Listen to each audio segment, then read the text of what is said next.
Hello दोस्तों, welcome back to my channel. आज मैं आप सबको ब्राइडल का मेकअप बताने वाली हूँ। जो सोसाइटी मेकअप है, मेकअप नो मेकअप, जो सब क्लाइंट की रिक्वायरमेंट रहती है, हमको मेकअप नो मेकअप चाहिए, वैसे मैं आपको इस वीडियो में पूरा दिखाने वाली हूँ और पूरी प्रोडक्ट के बारे में ही मैं आप सबको बताने वाली हूँ। जो भी प्रोडक्ट मैंने यूज़ की है उसके बारे में मैं आपको बताने वाली। तो सबसे पहले मैंने ब्राइड के फेस को पूरी तरह से क्लींजिंग से क्लीन कर दिया है और मैंने वाइप से उसको साफ़ कर दिया है। जो भी ब्राइड के बाहर से अगर ब्राइड आती है तो ब्राइड के ऊपर जो फेस पे डस्ट होता है वो सारे हमको सबसे पहले क्लीन कर देना पड़ता है। इसलिए मैंने ब्राइडल के फेस को पूरी तरह से क्लीन कर दिया है। उसके बाद मैंने सेटाफिल का मॉइस्चराइज़र क्रीम आती है, वो बहुत ही अच्छी आती है, तो वो मैंने सेटाफिल की मॉइस्चराइज़र क्रीम पूरे फेस पे अप्लाई कर दी है।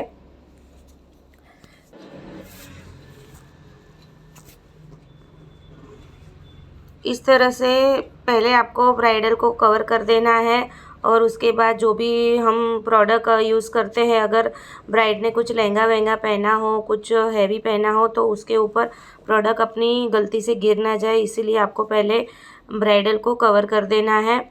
और ये मैंने पहले आपको जैसे बताया कि मैंने सेटाफिल की मॉइस्चराइज़र क्रीम लगाई है। उसके बाद थोड़ी देर बाद आपको होल्ड करना है और उसके बाद हमें प्राइमर लगाना है। प्राइमर आप कोई भी ब्रांड का ले सकते हो। मैंने यहाँ पे इस ब्राइडल को मैंने पीएससी का आता है जो प्राइमर, बहुत ही अच्छा आता है, वो प्राइमर मैंने यूज़ किया है। रेकॉर्ड का भी आप ले सकते हो, फॉरएवर 52 का भी ले सकते हो। आपको जो ब्रांड पसंद आए आप वो प्राइमर ले सकते हो। इस तरह से आपको डॉट डॉट एप्लीकेशन में प्राइमर क्वांटिटी थोड़ी लेके आपको पूरे फेस पे आपको प्राइमर को अप्लाई कर देना है। प्राइमर अप्लाई करने के बाद वापस आपको तुरंत आपको प्रोडक्ट अप्लाई नहीं करनी है, थोड़ी देर वेट करना है। वेट करने के बाद आपको जो भी फेस में करेक्टर हो, अगर ब्राइडल के फेस पे जो भी कोई करेक्टर होता है, मतलब कि पिंपल होते हैं, डार्क सर्कल होते हैं, उसको आपको करेक्टर से करेक्ट करना होता है। इसलिए मैंने क्रायोलॉन की जो कंसीलर पैलेट आती है डर्मा की, वो मैंने यहाँ पे यूज़ की है करेक्टर्स की। तो इस तरह से आपको कंसीलर को करेक्टर यूज़ करना है आइज़ पे। थोड़े प्रोडक्ट को थोड़ा ही लेना है क्योंकि हमको मेकअप नो मेकअप बताना है, इसीलिए मैं क्वांटिटी प्रोडक्ट की थोड़ी ही यूज़ करती हूँ, तो जो जिससे मेकअप ज़्यादा लगता भी नहीं है और मेकअप ओवर भी लगता नहीं है।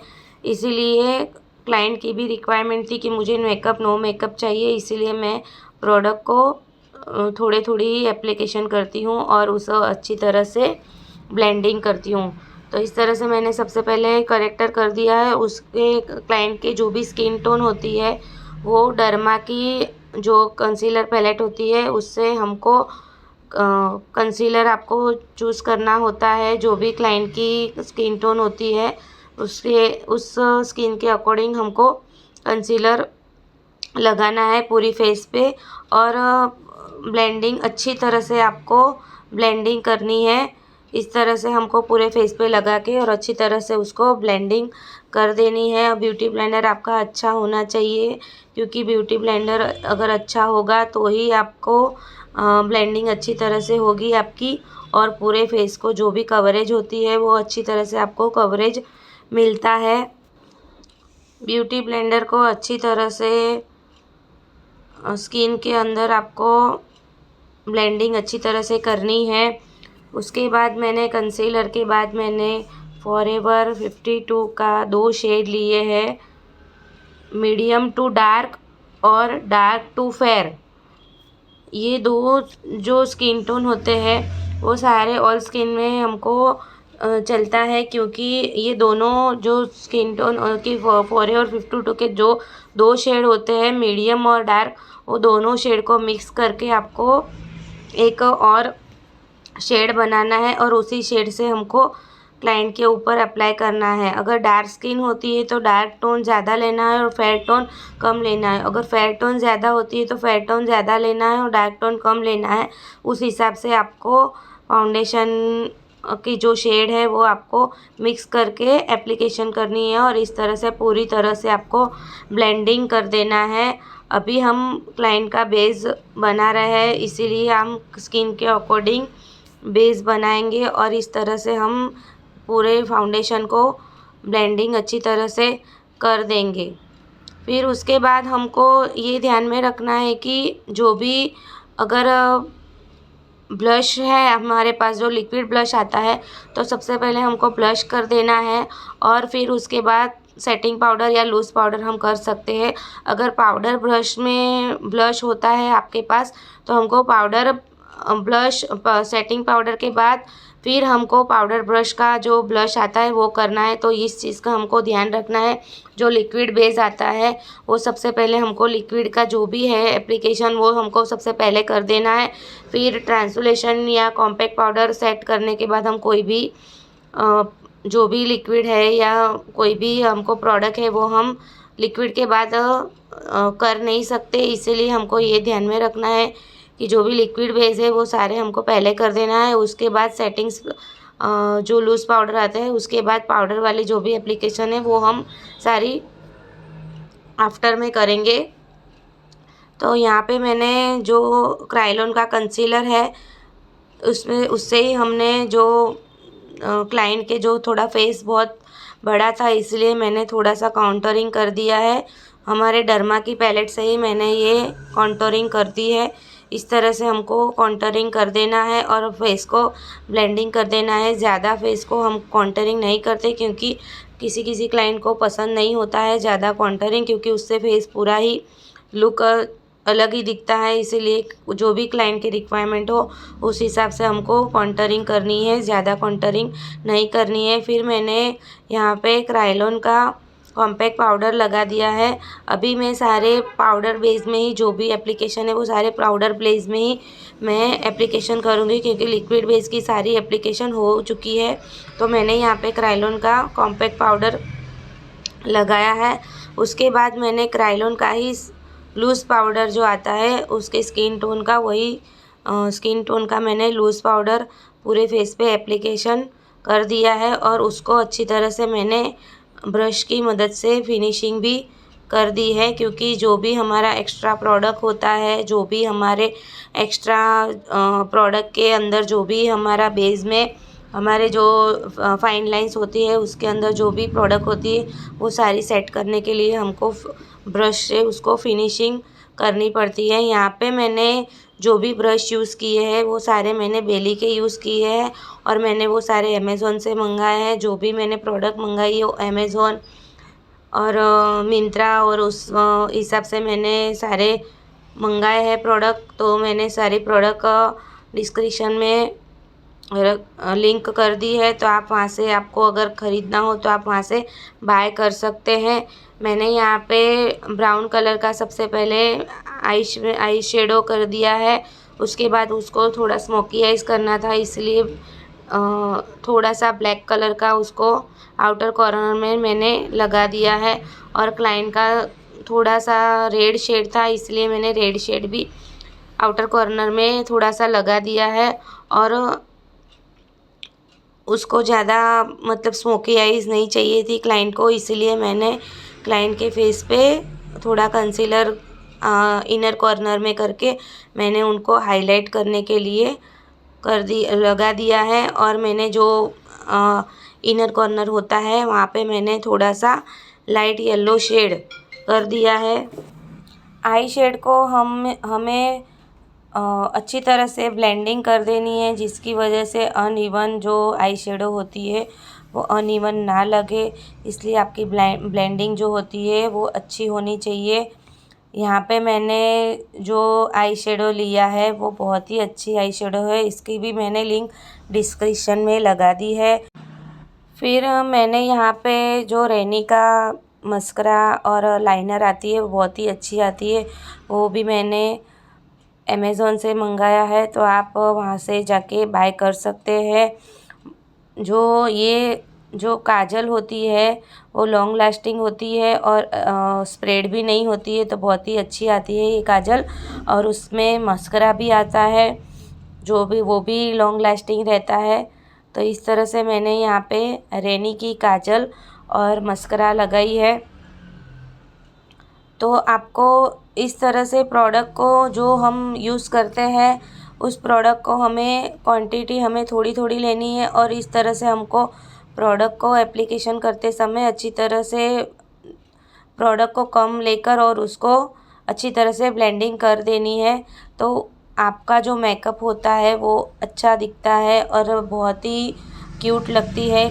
जो भी ब्राइड होती है वो अच्छी लगती है। यहाँ पे मैंने आईज़ पे लोअर लाइन में थोड़ा सा ब्राउन शेड भी लगाया है और जिसकी वजह से जो हमारी लाइनर है वो स्प्रेड ना हो, इसलिए मैंने ब्लेंडिंग करके थोड़ा सा लो लैशेस में भी मैंने थोड़ा सा ब्राउन शेड लगाया है। और उसके बाद मैंने रैनी की जो लाइनर है हमारी, वो लाइनर से हमने लाइनर कर दी है। उसके बाद मैंने यहाँ पे आईब्रो डिफ़ाइन भी किया है। तो आईब्रो डिफ़ाइन पे मैंने ब्राउन शेड लिया है। जो ब्राउन शेड आता है वो ब्राउन शेड करना है और ज़्यादा जो अभी के जो आते हैं डार्क ब्लैक शेड आते हैं वो शेड हमें आईब्रो डिफ़ाइन में यूज़ नहीं करने हैं, क्योंकि उससे बहुत ही आँखें की जो आईब्रो होती है वो बहुत ही डार्क दिखती है और वो बहुत ही गंदा लुक दिखता है। इसीलिए हमको ब्राउन शेड ही लेना है जो बहुत ही न्यूड शेड दिखता है और नेचुरल भी दिखता है। तो इस तरह से हमें पहले ब्राउन शेड ही लेना है और उसके बाद उसको ब्रश की हेल्प से आपको लाइन क्रिएट कर देनी है, जिससे जो हमारे आईब्रो के जो हेयर होते हैं ना, तो वो हेयर हमारे ऐसे लाइन में रहे। और अगर हमें लगता है कि हमारे आईब्रो डिफ़ाइन में ज़्यादा प्रोडक्ट लग गई है तो हम जो ईयरबड होता है वो ईयरबड से हमें उसको पूरी तरह से क्लीन कर देना है और अच्छी तरह से हमें वो ब्लेंडिंग कर देनी है। उसकी वजह से हमारी जो आईब्रो डिफ़ाइंड है वो पूरी तरह से नीट एंड क्लीन दिखाई देती है। उसके बाद मैंने मस्करा लगाया है और हमें मस्करा लगाते समय आईज़ को ऊपर करके मस्करा को लगाना है, जिसकी वजह से हमारे आई शेडो ख़राब ना हो। और इस तरह से हमें जो मस्करा आता है वो आईज़ को ऐसे ऊपर करके मस्करा लगा देना है। और उसके बाद हमें जो हमारी ब्लशर होते हैं वो ब्लशर ज़्यादा लाइट पिंक और ज़्यादा डार्क टोन में नहीं लेना है। जो क्लाइंट का फेस है उस हिसाब से हमें ब्लशर लेनी है। इसलिए मैंने यहाँ पे जर्मनी का मेरा यहाँ पे ब्लशर है, तो मैंने यहाँ पे ब्लशर लगा दिया है। उसके बाद आप कोई भी ब्लशर लगा सकते हो। फॉरएवर 52 का भी अच्छा आता है ब्लशर, पीएससी का भी अच्छा आता है। फिर मैंने यहाँ पे हाइलाइटर थोड़ा सा लगा दिया है जो क्लाइंट के फेस को हाईलाइट करती है। आँखों के ऊपर भी मैंने थोड़ी थोड़ी हाइलाइटर लगा दी है, क्योंकि उसको ज़्यादा हाईलाइट नहीं चाहिए। डे की शादी थी, इसलिए मैं ज़्यादा उसको ग्लोसी लुक नहीं करना चाहती थी। फिर मैंने यहाँ पे नेचुरल जो न्यूड लिपस्टिक आती है वो लिपस्टिक लगा दी है। आपको ब्राइड को ज़्यादा रेड या मरून या ऐसे कोई भी लिपस्टिक नहीं लगानी है। आजकल की ट्रेंडिंग जो ब्राइड होती है वो न्यूड शेड ही लगाती है, इसलिए आपको जो भी ट्रेंडिंग अभी चल रहा है उस हिसाब से हमको काम करना है। इसलिए हम यहाँ पे ब्राइड को न्यूड लिपस्टिक ही लगाएंगे। लिपस्टिक के बाद हमको ब्राइड में जो भी ड्रेस अकॉर्डिंग पहना हो, अगर उनको जो बिंदी की साइज़ चाहिए वो बिंदी हम लगा सकते हैं। बिंदी में हम रेड भी लगा सकते हैं, मरून भी लगा सकते हैं। जो क्लाइंट को पसंद हो, उन्हें जो अकॉर्डिंग उन्होंने ड्रेसिंग किया हो उस हिसाब से हम बिंदी को लगा सकते हैं। लिपस्टिक के बाद लास्ट में मैंने आई लैशेस लगाया है, जो नेचुरल आई लैशेस होती है। हमको ज़्यादा डार्क आई लैशेस नहीं लगानी है।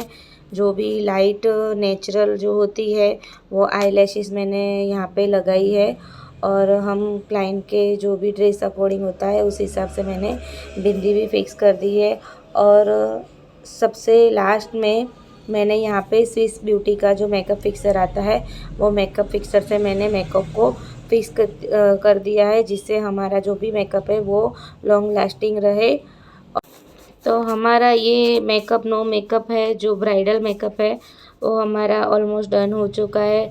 तो आप सभी को मेरा ये मेकअप कैसा लगा, आपको मेकअप के बारे में क्या नॉलेज मिला है, आपको कोई भी क्वेरी हो तो मुझे कमेंट कर सकते हैं। अगर मेरा वीडियो ब्राइडल मेकअप का अच्छा आपको लगा हो तो प्लीज़ मेरे ये इस चैनल को सब्सक्राइब कीजिए, बस अपने सारे दोस्तों के साथ शेयर कीजिए। मैं ऐसे ही हेल्पफुल वीडियो आपके लिए लाती रहूँगी। तो अगर आप मेरे चैनल को सब्सक्राइब करोगे तो मुझे भी मोटिवेशन मिलेगा। तो प्लीज़ सब्सक्राइब कर दीजिए और मेरे चैनल को लाइक भी कर दीजिए। तो फाइनल लुक ब्राइडल का रेडी है। तो देखिए मेरी ब्राइडल कितनी खूबसूरत लग रही है।